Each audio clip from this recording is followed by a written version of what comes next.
Hello बच्चों, कैसे हैं आप। आशा करते हैं आप स्वस्थ होंगे, सुरक्षित होंगे और घर बैठे वीडियो लेक्चर्स का आनंद ले रहे हैं। तो बच्चों, आज जो हम टॉपिक ले रहे हैं वो है ठोस अवस्था का संकुलन क्षमता। तो जो क्रिस्टलों की संकुलन क्षमता होती है वो आप जानते ही हो क्या होती है। संकुलन क्षमता के वो उपलब्ध जितना भी आयतन होता है क्रिस्टल में, उसका कितना प्रतिशत वो घेरते हैं आयतन परमाणु, वो उसकी संकुलन क्षमता है। ठीक, तो इसमें आपको हम HCP और CCP और इसके अलावा BCC इनका करा चुके थे संकुलन क्षमता। अब है कि जो सिंपल क्यूबिक क्रिस्टल, उसकी संकुलन क्षमता क्या होगी। तो सिंपल वाला मैंने यहाँ पे देखिए ये यूनिट सेल बना रखी है।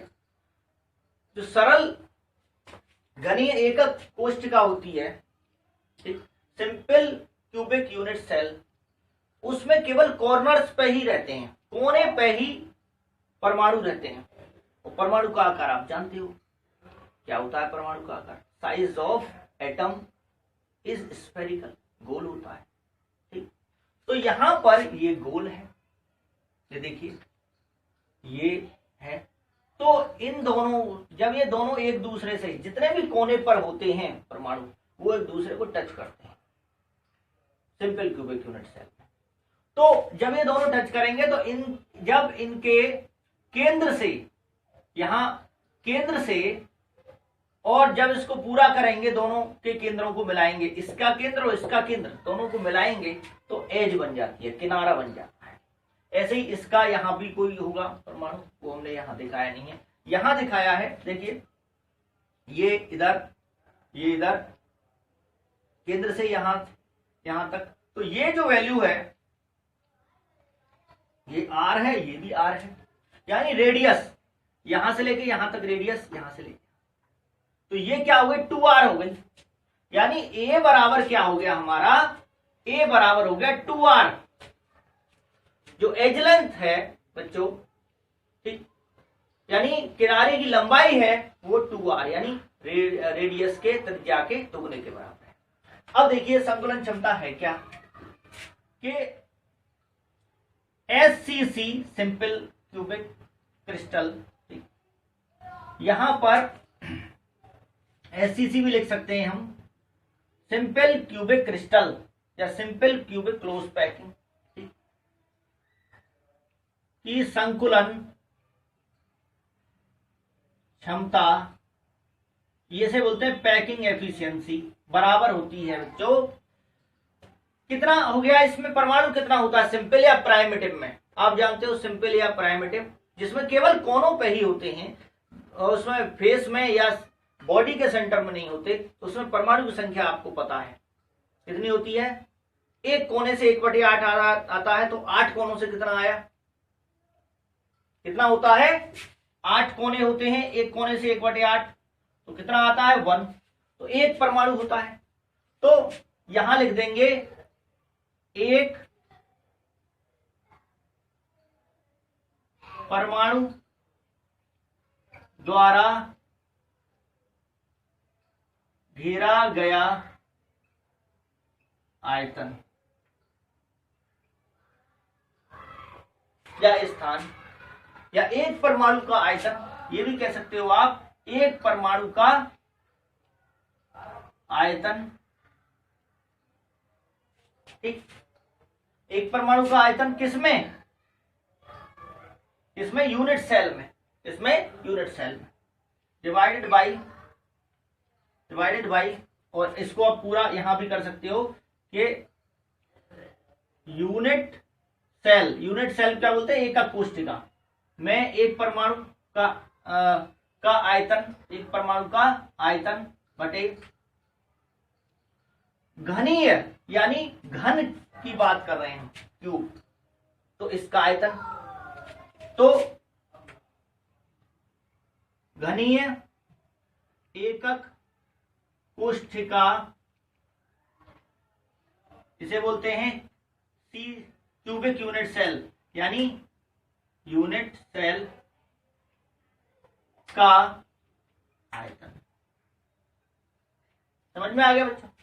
तो देखिए ये यूनिट सेल का एक परमाणु का आयतन, ठीक, एक नंबर 1 है, और परमाणु क्योंकि गोल होता है, स्फेरिकल होता है, तो उसका आयतन 4/3 पाई r क्यूब, और परसेंटेज में निकालते हैं तो 100 की क्या हो जाएगी बच्चों, मल्टीपल। तो यहां पर भी 100 और परसेंट और लगा देते हैं हम, परसेंट, ठीक, डिवाइडेड बाई घन का जो आयतन होता है वो होता है साइड का क्यूब। तो साइड क्या है यहाँ पे, ए, क्या माना है हमने, ए। तो ए साइड समान है, सारी जो साइड होंगी क्यूब की वो समान होंगी, तो इसमें क्या हो जाएगा, ए का क्यूब, ठीक। अब हम एक और कैलकुलेशन करते हैं। पिछले टॉपिक्स में भी, पिछले लेक्चर्स में भी आपको हमने बताया था कि ए को हम आर के रूप में रखते हैं, कि ए का मान आर के रूप में क्या होगा, या आर का मान ए के रूप, जिससे वो कट जाए। जैसे आर क्यूब आ गया यहाँ पे टर्म, तो आर क्यूब से आर क्यूब कट जाए, कुछ न्यूमेरिकल वैल्यू मिल जाएगी। तो देखिए जैसे पहले ही लिख चुके हैं हम कि ए बराबर क्या होता है, 2r। यहां से आप पता चल रहा है एक आर, ठीक, यहां से भी पता चल रहा है ए बराबर 2r। तो यहां रख दीजिए 4/3, पाई की वैल्यू 3.14, आप 22/7 लिखना चाहते हैं वो लिख सकते हैं, आर का क्यूब इंटू 100 और ये परसेंट, डिवाइडेड बाई 2r का क्यूब, 2r का। अब देखिए इसको ओपन कर दीजिए, 4/3 इंटू इसकी इसमें मल्टीप्लाई होके हो जाता है 314, 100 में मल्टीप्लाई होके, और into r cube, divided by 2 2 जा 4 2 जा 8 आर क्यूब हो गया। ये आर क्यूब से आर क्यूब कट गया, समझ में आ गया। और यहां पर परसेंट लिख देंगे हम, ठीक। तो कितना हो गया, 4 2 जा 8, यहां हो गया 314 डिवाइडेड बाई 3 2 जा 6, 6। तो ये जो बना, ये अब आप कर सकते हैं, 6 5 जा 30, 1 4 6, कितना होगा, 6 2 जा 12, 2 कैरी, इसके बाद हो जाएगा लगभग 3333 आता है ये आगे। तो इसको हम 52.4%, या आप जो भी इसमें निकालेंगे, कैलकुलेट करेंगे, वो हो जाए परसेंट, ठीक, समझ में आ गया बच्चों।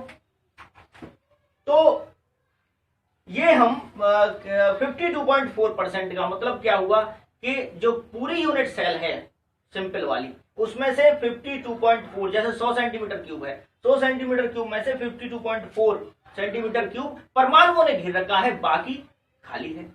तो सबसे कम जो होती है पैकिंग एफिशिएंसी, संतुलन क्षमता, इसी की होती है।